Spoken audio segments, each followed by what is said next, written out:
Hey y'all, this is my cousin Tristan's 97 Silverado. We're doing a total teardown on it and restore. Up front, took off the front clip already. This was running and driving when we started. One owner. Frame is very clean and solid. Gonna be taking apart this front suspension today. Come on in here. Put everything back inside for storage. But as you can see, very clean. Everything is in there, leather interior from the factory, Z71. Come around the back. Check out that frame. That is coming off today. Tristan, can you tell us a little bit about your plans for this thing? Really just trying to keep the authenticity of the 97 era with the K1500, and also kind of do new school with it. We'll be putting it, after we do the frame restoration and the full suspension rebuild, there's going to be a 6-inch zone lift put on it. We're going to stuff some 37s under it and have fun with it. Right now we have JBA shorty headers on it with a catless Y pipe. Haven't finished the exhaust due to trying to get the frame redone. Everything else is in pieces right now. I guess we gotta get work done. All right, so we're gonna take this castle nut off on the bottom of the top ball joint, and then we're gonna pull this nut off the tie rod right here and let it sit right there. And then make sure your sway bars are all disconnected. They're unbolted. Bushings are toast right here, so that's why they don't exist. And we'll pull that out when we disconnect the upper control arm, and probably should read under the shock real quick when I'm speaking about it. 1 second, I get a mallet.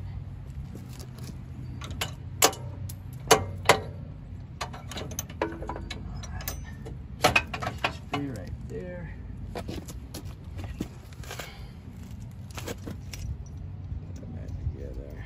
Yes, sir. Alright, last but not least, go ahead and probably pull your caliper off because your brake lines are not going to reach that floor.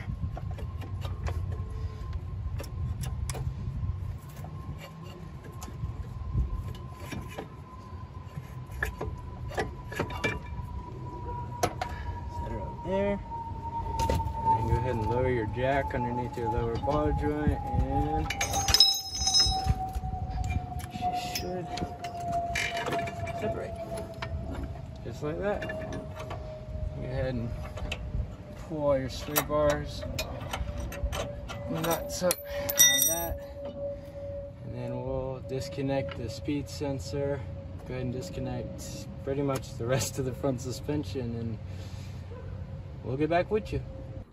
All right, so really clean under here, solid metal.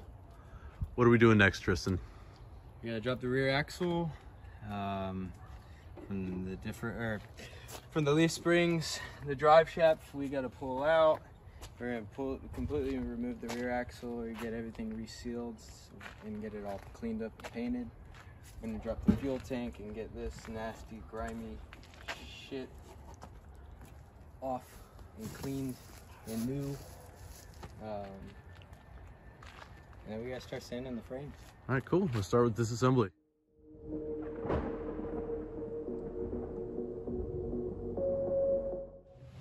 Right now we're gonna drop the axle. We got the U-bolts undone from the leaf packs on both sides. The drive shaft's disconnected from the yoke on the axle. All brake lines are disconnected. The parking brake's disconnected. Now we're just gonna drop this to relieve the pressure. So therefore we can roll the rear axle out underneath. And then after that, we're just gonna drop the leaf packs.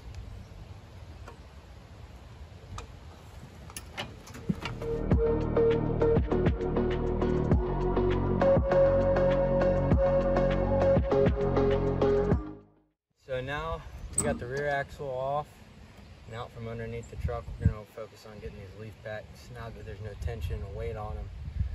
Get these freed up. Don't know what route we're gonna go as far as if we're gonna reuse these or just replace the bushings. You know, we put the new lift kit on, but we definitely need to get this thing cleaned up regardless of all the surface rust and coating. And just needs a little bit of TLC. So.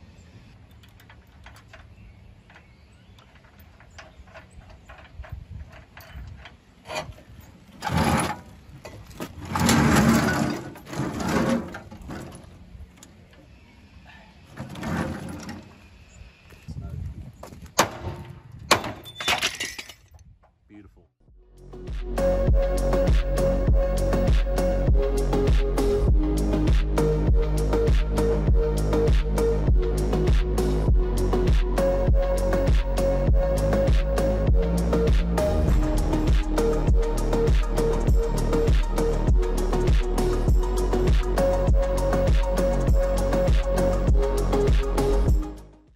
Alright y'all, so not going to wrap up the video here, but we are going to do an end of day one kind of thing. Went ahead and pulled the front suspension. We do need to go ahead and get that, front diff out? Yep. And Disconnect the drive shaft and get the front diff, and then undo the brake calipers, and that's pretty much it. And the sway bar. Right. So, not bad. Gonna check out that frame. That's gonna be next. Come around back. See, the back is totally disassembled here. Got the gas tank out. All that's left is pulling this main harness here. Yeah, we're gonna take those lines off too. Yeah, this gotta be dropped out. Yeah. So what are you thinking for prep, Tristan? Probably gonna hit it with a wire wheel on a grinder. It seems like this stuff isn't this looks a lot worse probably on camera than it does in person, but really just stained and really just needs a clean up. And there's not really much left of the original coating, so I think if we could get a good service for the paint to adhere to, we'll be in a solid spot. So. Good deal. And yeah, just to try to give some context of how good a shape this actually is, if you look at this piece here that was holding up the gas tank, yeah, it's dirty, but it's like from factory. Looks good. Then come on back here, got the rear axle. Gonna reseal everything back here. But again, pretty good shape. Yeah, that's where we're at. And then I don't know if it's gonna be in a video, but he's gonna get the windows. We get the back window needs a reseal. It's leaking on the the inside of the cab up here, leaving a puddle down on the floor. I also got to do the third brake light seal, but the windshield's also leaking as well. And while we got the interior pulled out, we started noticing it was pulling up water, so we're gonna go ahead and slap a new windshield on it and get a new seal on the back. And thankfully this was caught plenty early. There's no rust in the usual spots like in the extended cab by the floor. Ultra clean cab as well. And yeah, then we're gonna clean out the inside of the gas tank. I mean, it's gonna be all new fuel line, so no point in doing all this work and not doing that. But yeah, I mean, next time we gather, we're gonna be working on the frame itself, getting it prepped, and then gonna get it painted, lift, get it all back together. So, see you then. All right, so it's a week later and we're back. Tristan, you wanna update us on where we're at with this? So we're gonna start off today with trying to get the front diff dropped and completely out. We gotta disconnect the drive shaft. Everything's already loosened up. And then after that gets taken out, we're gonna just put that away for a later video. And then we're gonna really focus on getting this frame grinded down and get it nice and smooth and somewhat ready for paint. We got a long way to go as far as prep before we get some paint laid down. So wish us luck. Might as well get started now.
we got the back half of the frame done today. Still have a little bit of work to do inside the cross members and just the little nitpicky stuff, but the big majority of it is done. Just gotta work on doing under the cab and the front suspension, and then buckle up some stuff off the truck, and maybe we'll be ready for paint soon. A couple weeks. Yeah, probably not going to show you the rest of doing the frame, because I think with the footage that we got today, you get the idea of what we're doing here. But when we resume, probably be painting at that point. Painting or doing the Rear rear axle. axle, Yeah. and maybe pressing, or yeah, we'll do paint, and maybe get into pressing some bushings. Yeah. And just doing oddball stuff. Yeah, all the things that go into it. So yeah, that's probably where we're going to pick up next time you see us. But until then, thank you for tuning in.